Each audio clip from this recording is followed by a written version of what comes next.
There are two macroeconomic highlights due out in the week ahead, one from each side of the Atlantic. On this side of the pond, we have the latest interest rate decision from the Bank of England on Thursday the 1st of November. In the past year, Governor Mark Carney and the Monetary Policy Committee have eked out two interest rate increases of a quarter point apiece to take the base rate to 0.75%, as we can see here. The expectation is that there will be no change to policy at this meeting, and it could be a matter of one and done for 2018 after August's increase, with no change in December either. However, watch the vote on the committee to see if its members are edging toward another increase. The vote for leaving rates alone in September was, if memory serves correct, a resounding 9-0. On the other side of the Atlantic, we will get the latest job creation and wage growth numbers from America.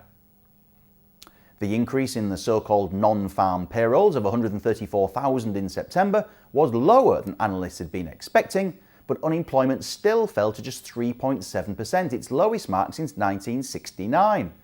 Wage growth, though, eased a little to 2.8% from 2.9%, but this still has the US Federal Reserve on a state of alert.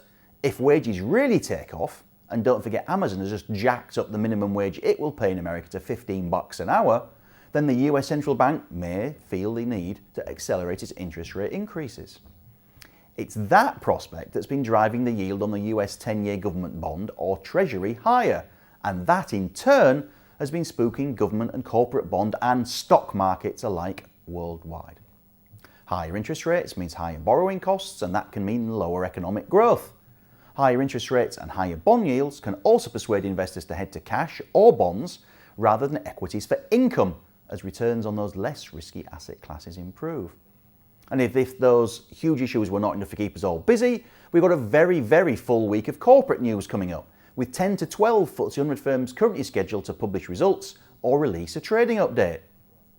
They include Megabank HSBC on Monday the 29th of October, oil major BP on the 30th, another bank, Standard Chartered, as well as retailer Next and drug giant GlaxoSmithKline on the 31st, and BT, chemical specialist Croda and healthcare firm Smith & Nephew on Thursday the 1st of November.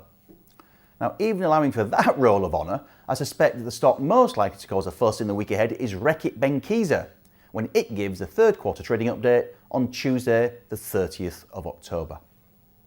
Until the recent market-wide wobble, shares in Reckitt Benckiser had been recovering nicely, as the company sought to establish the merits of last year's $16.6 billion acquisition of American infant nutrition group Mead Johnson, as well as the benefits of its corporate reorganisation into two units, health and hygiene. The firm's shares had struggled in 2017 as sales growth slowed and the company even dished out a mild profit warning, which it largely blamed on a cyber attack in June of last year. This is Chief Executive Rakesh Kapoor's latest chance to make the case for his Reckitt Benckiser 2.0 strategy, the origins of which lie in the $4.2 billion sale of its food business and that swoop for Mead Johnson. When it comes to the third quarter figures, the stated comparator for last year is £3.2 billion, but all eyes will really be on the like-for-like sales growth numbers, which have not been so easy to track of late, given the new corporate structure and some of the restatements which have come with it. In the second quarter, like-for-like sales growth at the group level accelerated to 4% year-on-year, the best number since Q2 2016. The second half of last year lost around 2 percentage points of sales to the cyber attack, according to Mr. Kapoor, so at least the base for comparison eases a little bit in the second half of this year. Now, in terms of the divisions, the infant nutrition arm, known as IFCN, was up 7% like-for-like in Q2, with health in total up 3%. Meanwhile, hygiene was up 4% year-on-year. Keep an eye on those trends and any comments on the full-year outlook. At the interim stage, Mr. Kapoor forecasts total sales growth, including acquisitions, disposals and currency movements, of 14 to 15% for the year. That was up from a prior forecast of 13 to 14%.